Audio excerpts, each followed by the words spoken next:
Hello, everyone, and welcome to another episode of IASNM Chai with Scintillating Stars.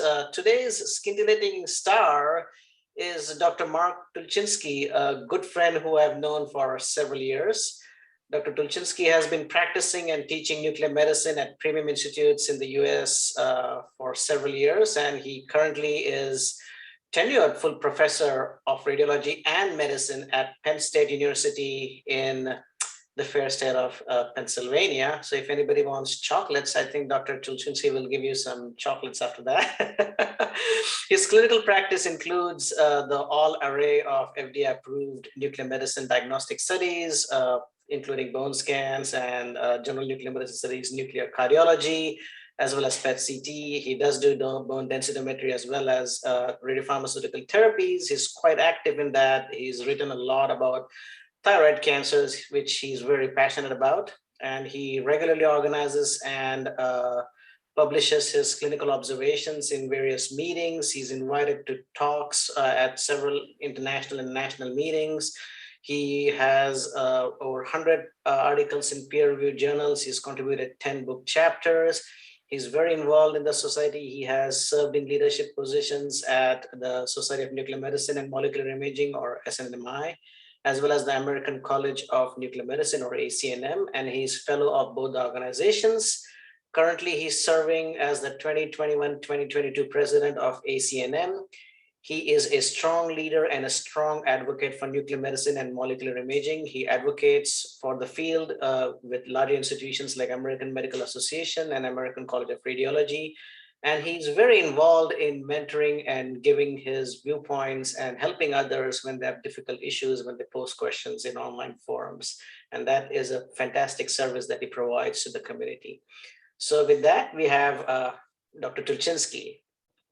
Well, thank you very much, Amol. It's indeed a distinct pleasure to be here today with you. I will make a small little correction. We've known each other for a little bit over a decade. That I would describe as more than just a few years. But you know, it's been my one of my fortunate times when we had chance to spend time together, usually during the meetings, yes. Either society or college meeting. You know, we've traveled a little bit, saw some interesting spots. I did not happen to join you at one of your excursions up into the funicular. You might remember that you took a ride, and I chose to stay a little bit more, you know, grounded on the soul, rather than going up into some godforsaken mountain. But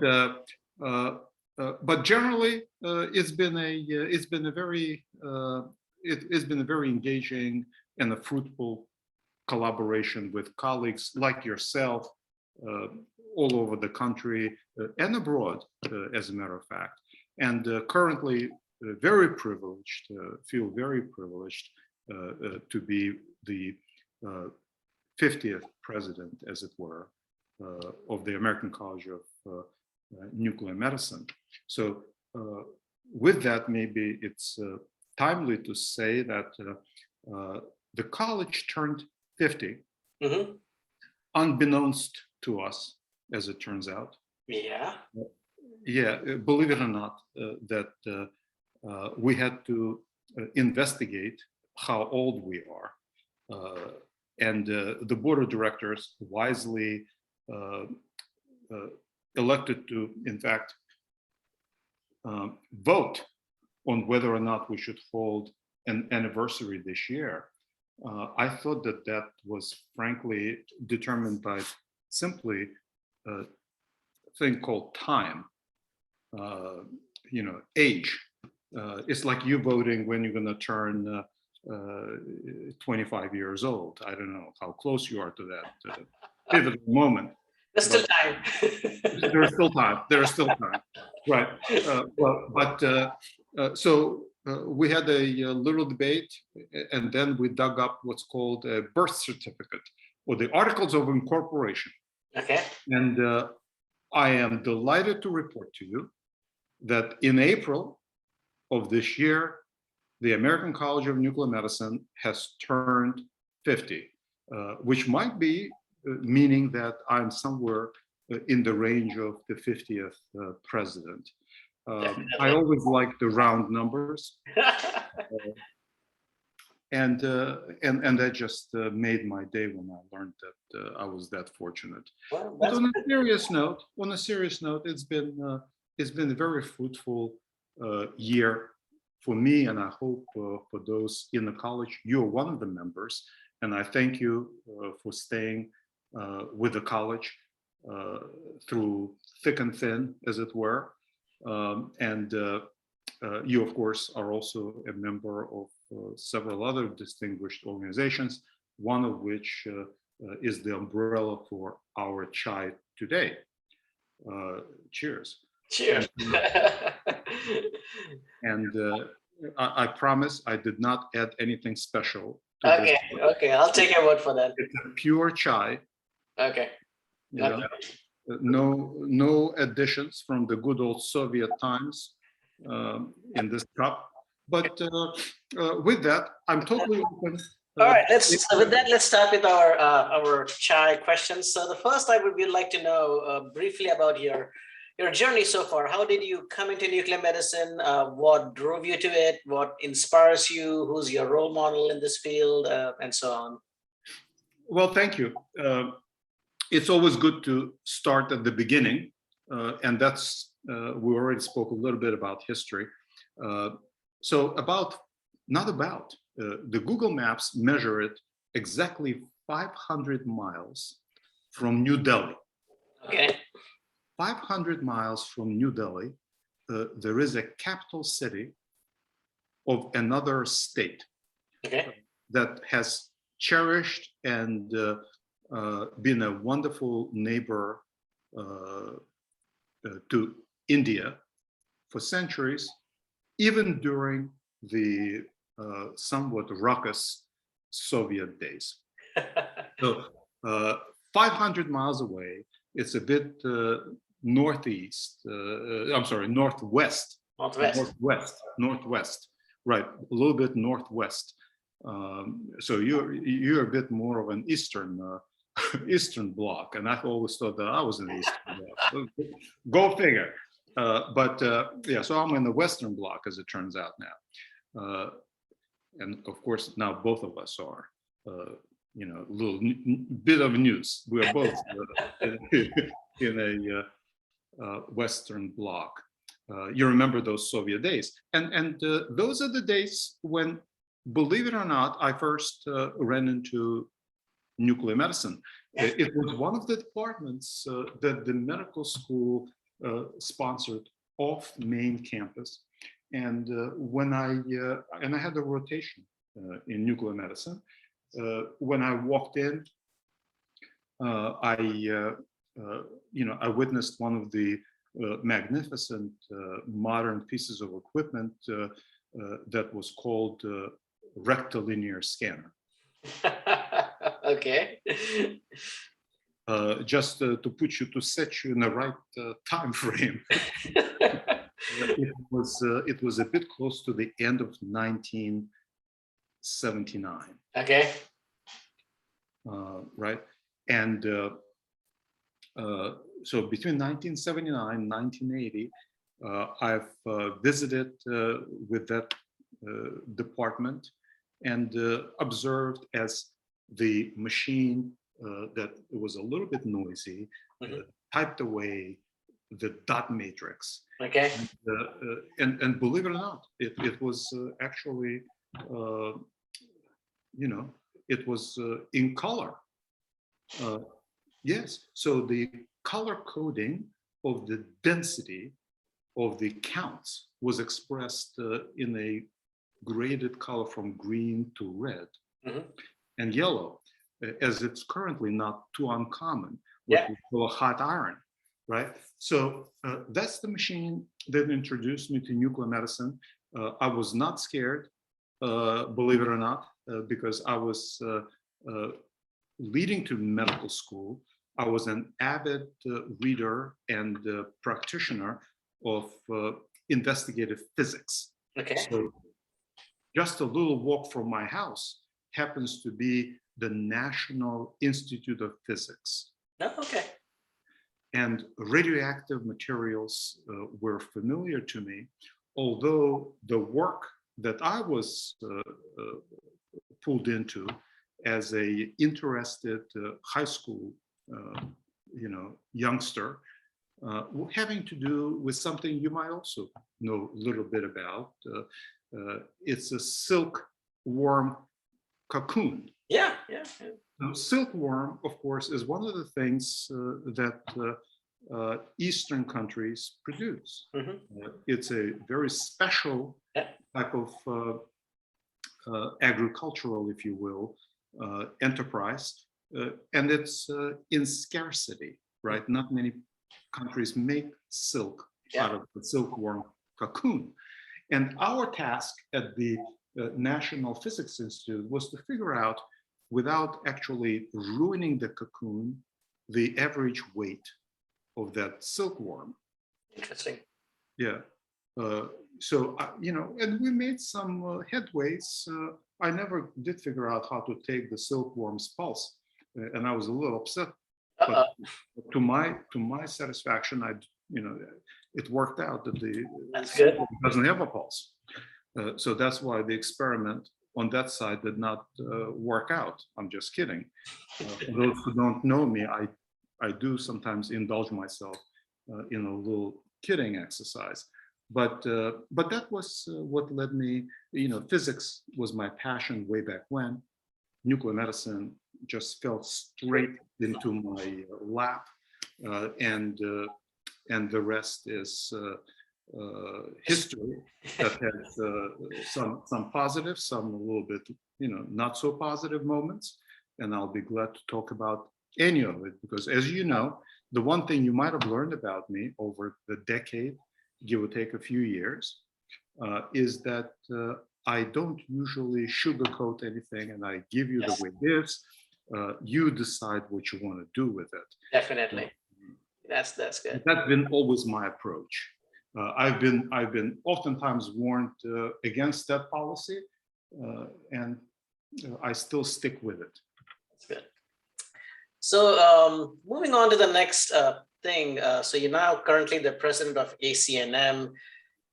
And these are challenging times for any organization. So what do you feel are the challenges that nuclear medicine and molecular imaging faces today?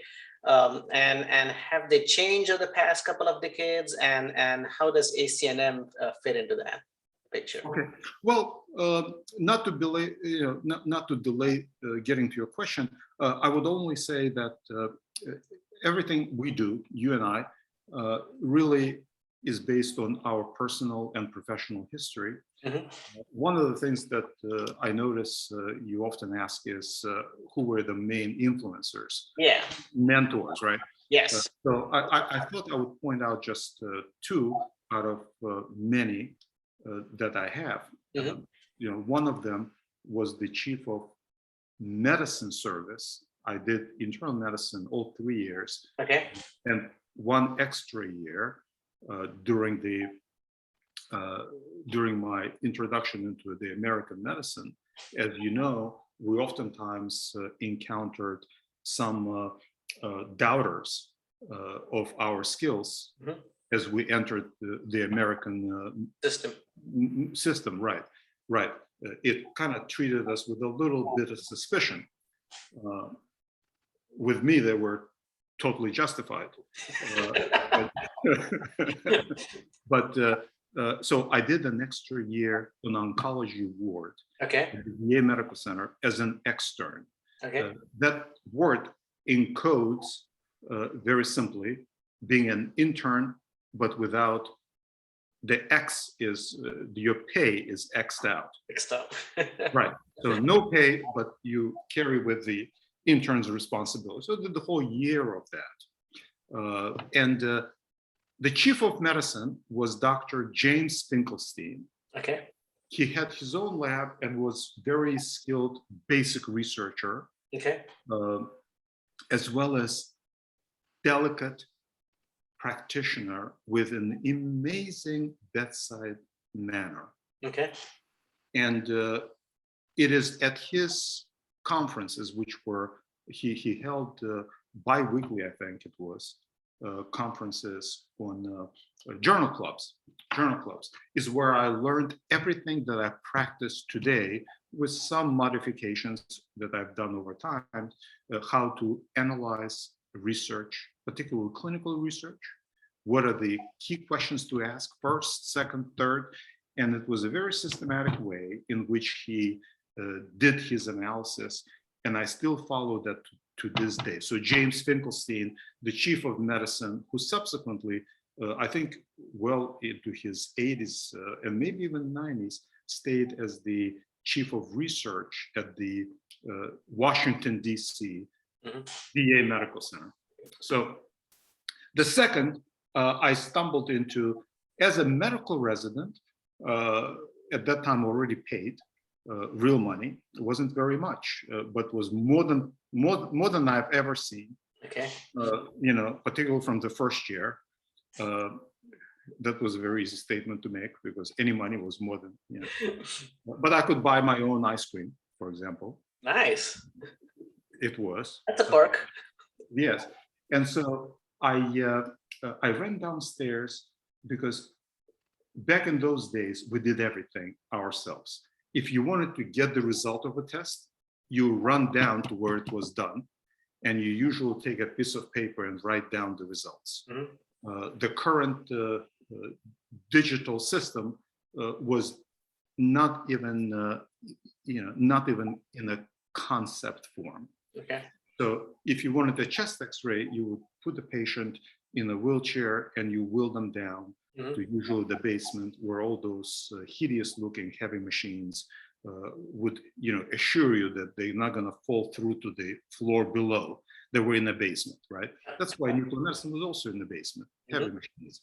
So I ran into this very gentle, very modest person by the name Richard Reba.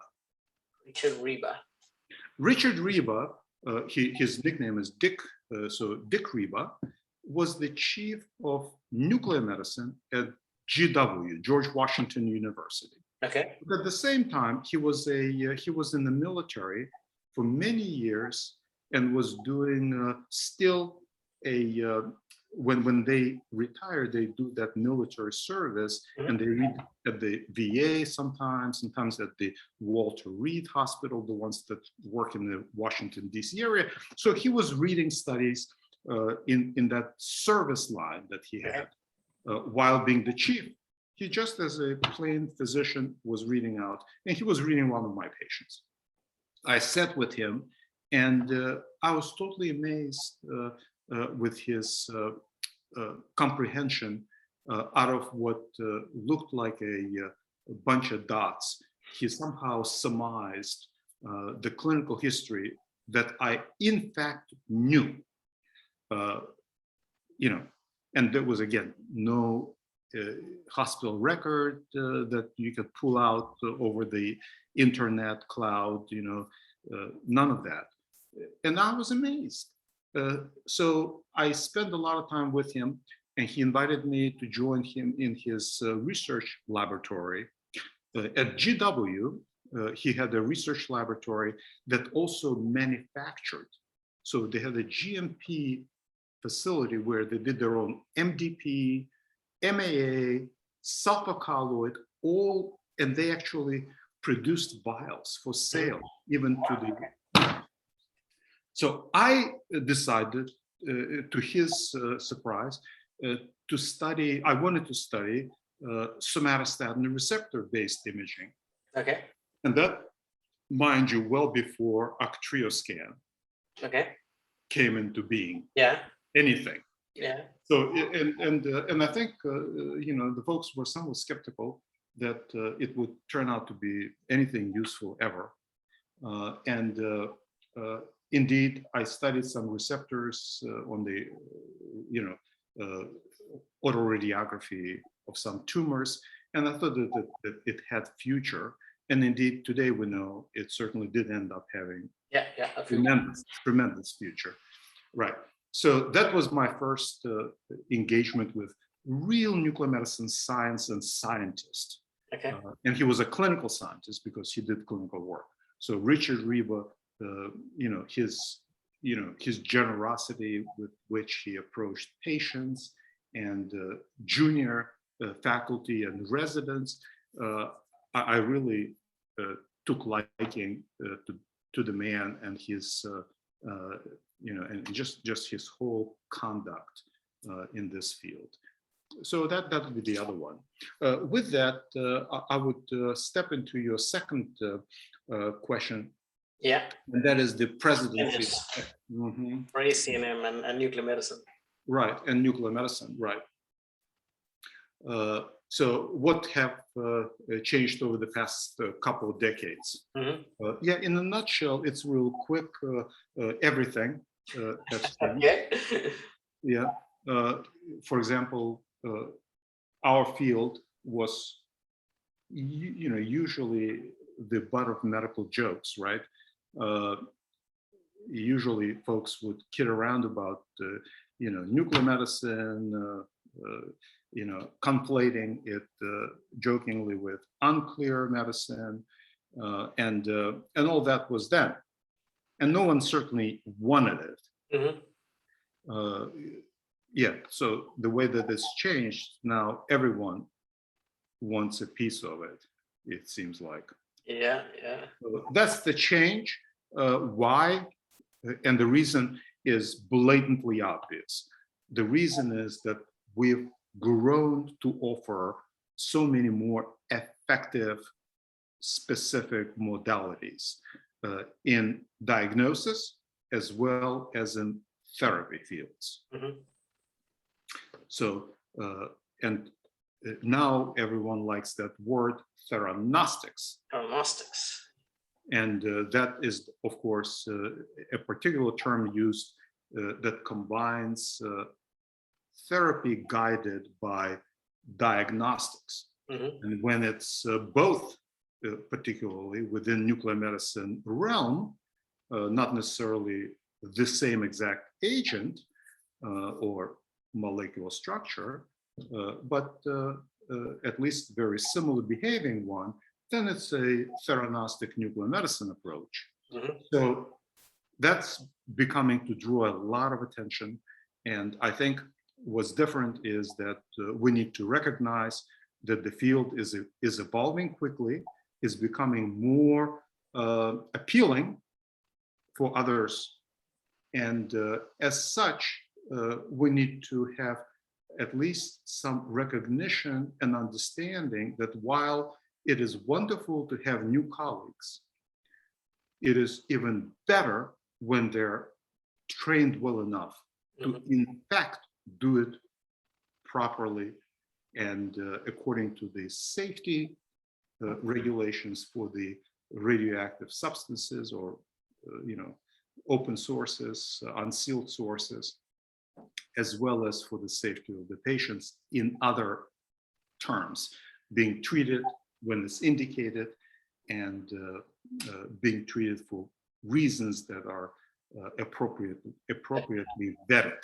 Every patient, every time, and administered safely to every patient, every time.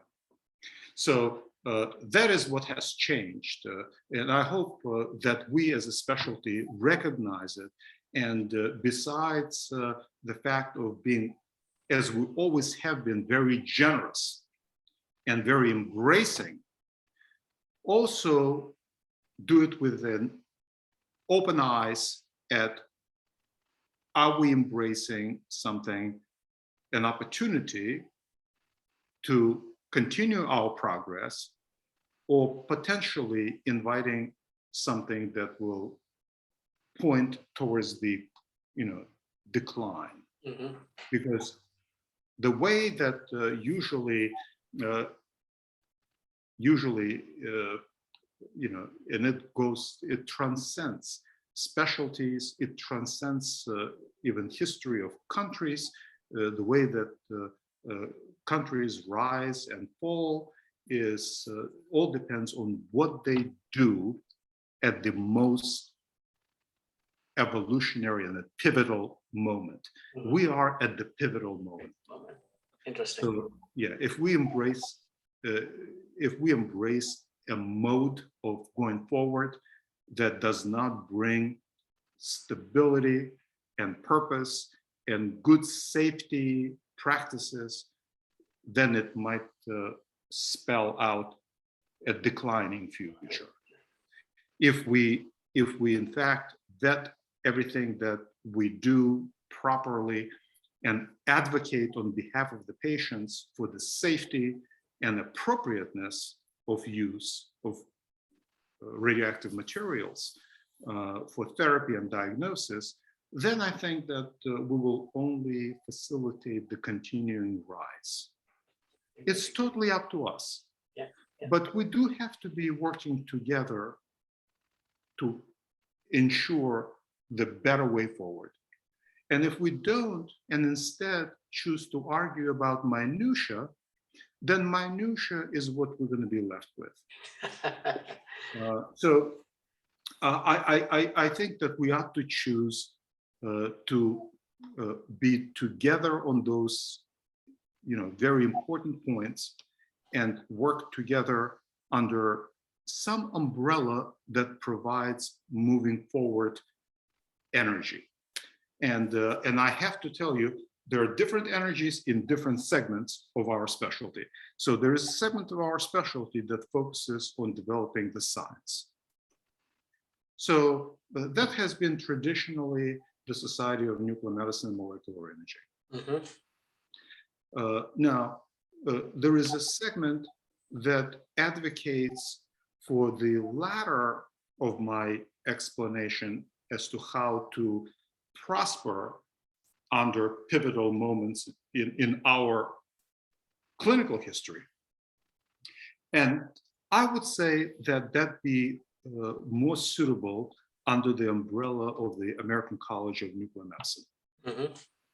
Why is that?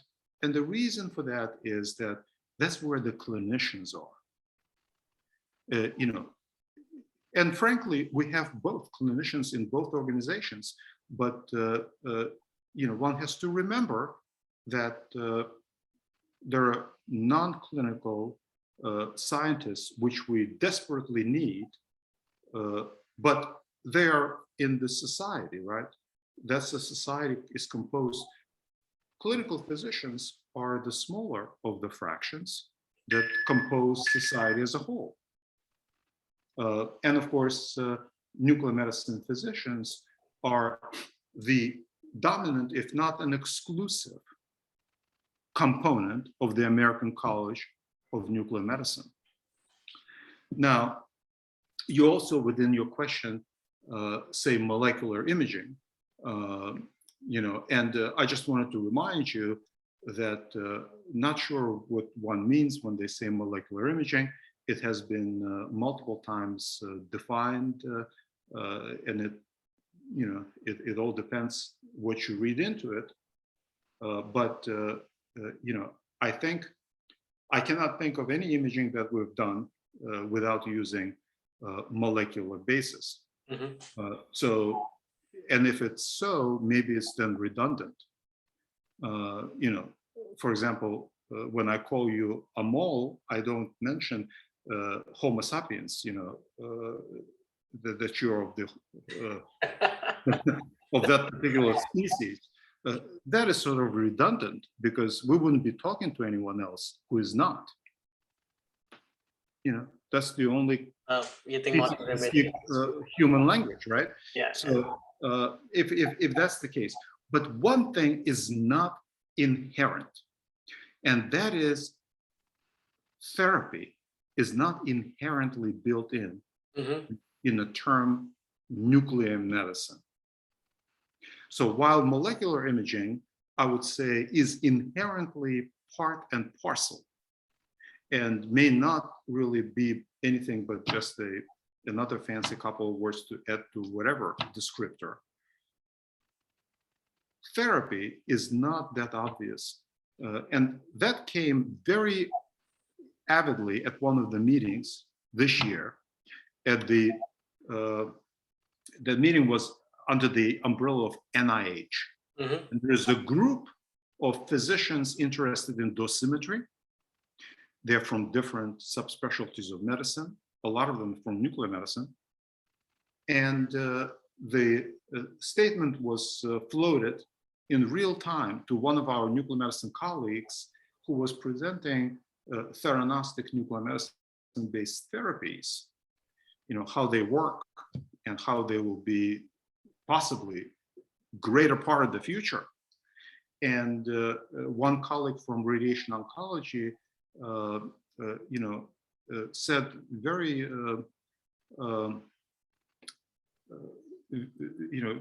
very casually, what does therapy have to do with nuclear medicine? Or what does the nuclear medicine have to do with therapy? In thinking it from the other side, right? I'm sure that you have a word or two to explain that in some colorful language, maybe even what the two have together. But the point is very simple. If it was that obvious and evident, no one would have asked the question because that does not really reveal much sophistication, but maybe lack thereof. But the point is, it is not obvious. And as such, it's not a bad idea to make it obvious. So while we did make it obvious that we do molecular imaging, albeit that there is no other kind of nuclear medicine imaging we can do, we are not making it totally obvious that we're doing therapy. Yes, just like internal medicine, any whatever medicine kind of implies that there is medicine, and the drug and medicine is frankly synonymous, right? Should be synonymous. And maybe then the link, which is the therapy, is the link between the two. It should be also fairly obvious to an average person, but it's not. And for that reason, I would hope that we would get some backing to clarifying who we are. I'm not proposing to in any way change nuclear medicine. That ought to stay. That is who we are. But affirming that we are also in theranostics of that field by saying, for example, American College of Theranostics and Nuclear Medicine would not be, would not be that that bad of an idea. I would go in a little bit further, say it's a very good idea. So I think that hopefully, and we will live, hopefully, not only we will change the definition and add a little bit more clarity to it, but we would also live by it and act by it, which is two different things. Yeah, I usually tell people that it's not nuclear imaging, but it's nuclear medicine, and the medicine is meant to refer to therapies, and that usually has helped people understand that. But obviously, but you have to explain it. Do you know? You said yourself. To people who don't understand it, and there are a fair number of people who think that nuclear medicine is just imaging, and yes, so we need to make that very clear. But let's move on to the next topic we wanted to discuss, and that's about the spotlight thing these days about DEI, that stands for diversity, equity, and inclusion. And so what are your thoughts on DEI and from a perspective of IASNM, and as a president of IASNM, what's your message on this topic? I think that instead of talking about it, we should be really acting it. Okay. And here's what I mean. When I start year before I began my presidency, I looked at what was missing. this was clearly what was missing, and it was all over the news.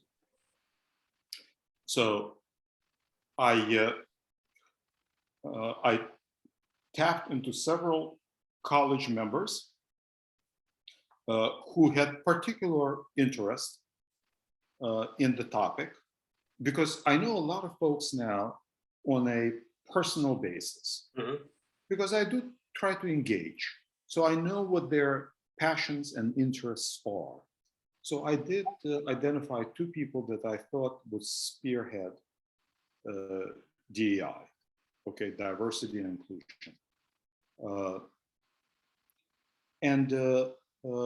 What ensued is that during the most pivotal times, I've asked to come up from the grassroots. You know, I don't think that the right way to do anything is from the top pushing it down.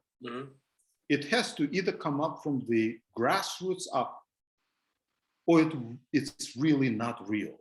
Okay. You know, if it's just the leadership idea, you have to lead, but you have to lead the team that comes up with those ideas harmoniously. You know, you cannot just have your idea and convince everyone to follow you.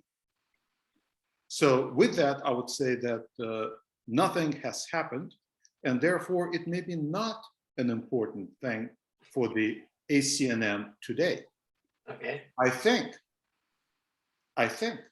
for the organization, hopefully, that will add theranostics to describe themselves a little bit better.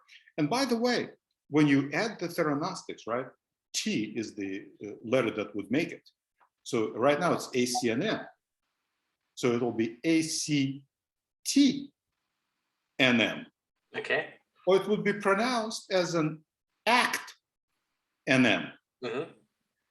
I would hope that we will start acting as nuclear medicine physicians that we are, and really embrace the humanity of diversity, advocate for it openly without feeling that we're touching some taboo. Especially today, it's almost a taboo not to talk about it. But we elected not to.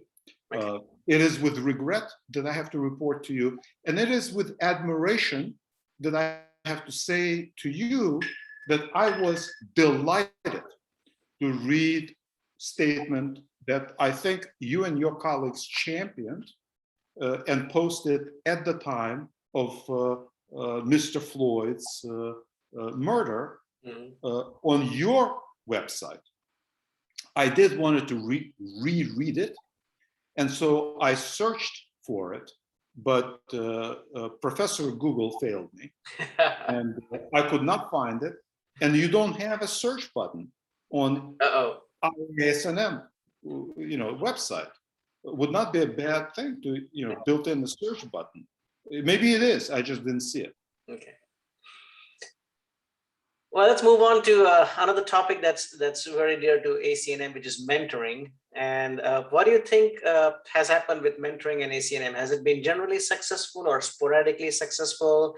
What would you do different about mentoring young people who are coming to the field now? Well, so it would be very easy question to answer if you could define to me what would be the measure of success in that. A measure of success would be how the younger generation feel they're being mentored by IASNM. Feel. It's all perspective. So feel is not a measure.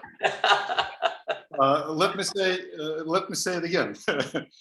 Measure. So if you need an object, as a yardstick. Feel does not have a built-in yardstick. Yeah. So you could measure by measuring how many successful nuclear medicine physicians we have trained over the past 10, 15 years, and at what position they are, and are they practicing nuclear medicine or something else? You might have omitted the small little wrinkle of within the American college. Is that what you mean? Yes, within the American. Within the American college. Mhm. Yes. So it was grossly unsuccessful then, because our numbers up until the 2000, when I was lucky to be the membership committee chair. Mhm. So the way it runs, as you well know, is that every elected president, year before his or her presidency, becomes the chair of the membership committee. So membership committee is what drives, or at least tries to drive, the membership.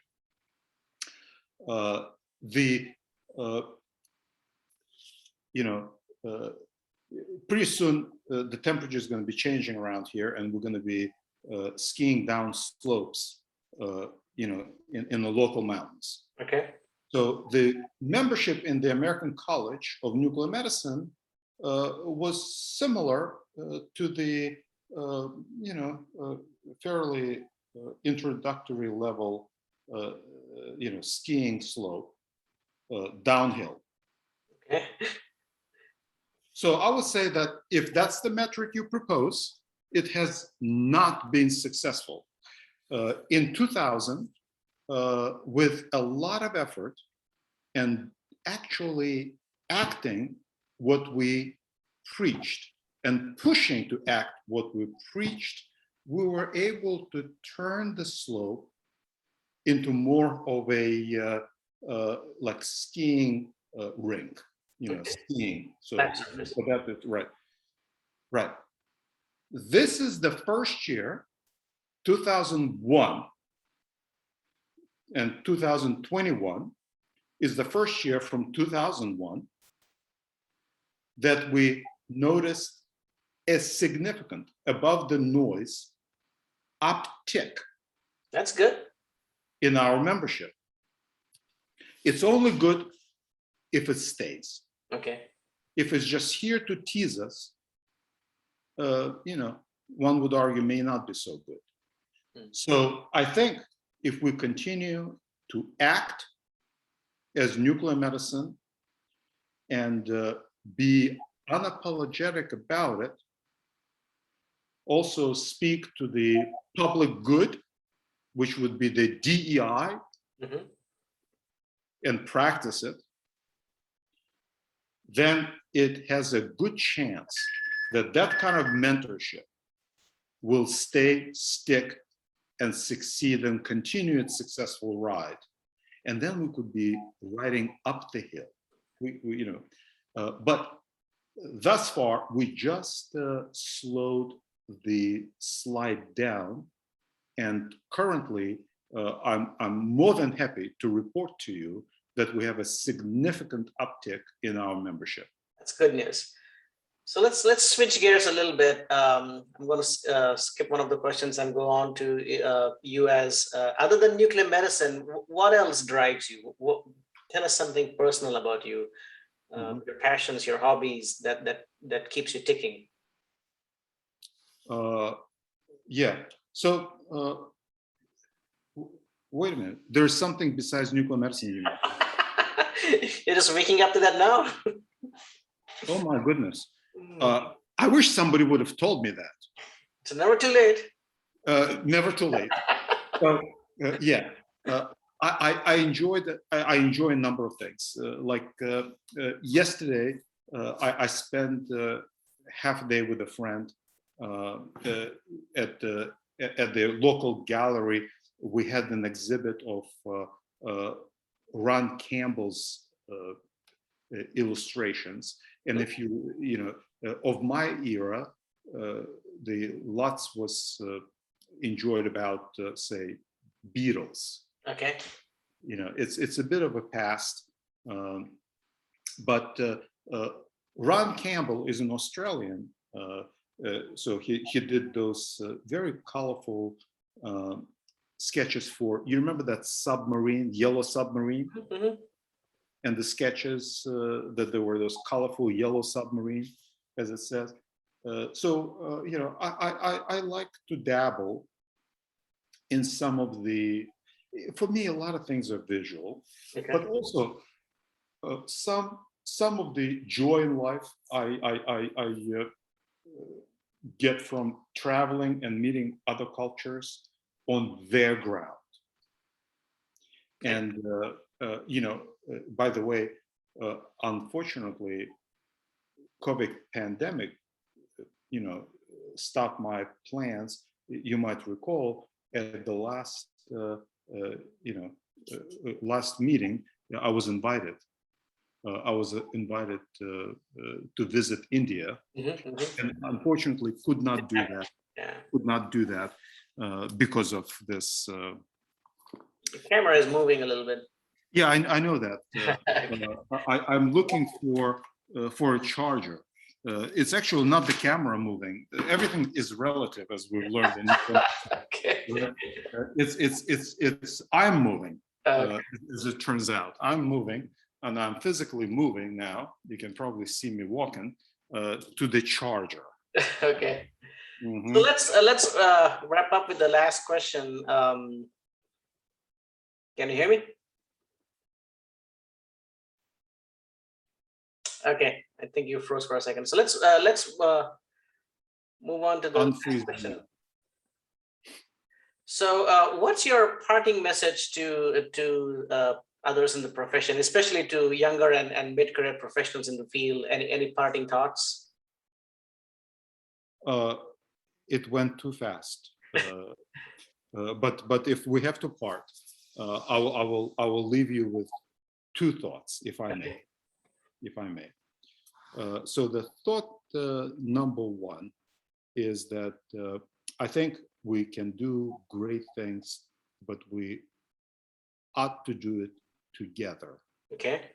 It's not a one person hurrah type of adventure. It is a collective enterprise, and we only succeed together. And we can also fail together, but succeeding would take dedication to the common goals. And I would suggest that if we want to make clinical nuclear medicine move forward, then, as I've suggested, we ought to consider collecting colleagues within the American College of Theranostics and Nuclear Medicine, hopefully in the near future, right? So I would say that I would advocate that every one of our colleagues, like you and I, will make that choice this year. We have 2 months that we offer absolutely free if one signs up, say November, then November and December is free because your payment for the membership is for the next year. But you're using the opportunity to read the journal and other membership benefits yet this year. So it's an opportune time to do that for those who haven't had a chance to join before. Number two, the second parting thought is that within that umbrella organization,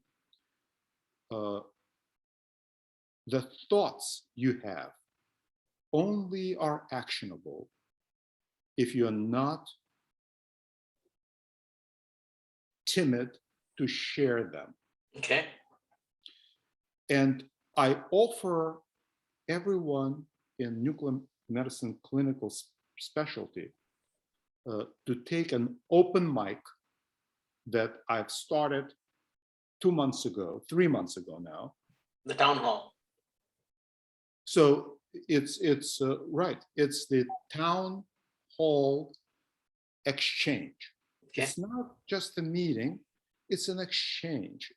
You tell me something with an expectation, and I promise to live up to your expectations, that something is done about it.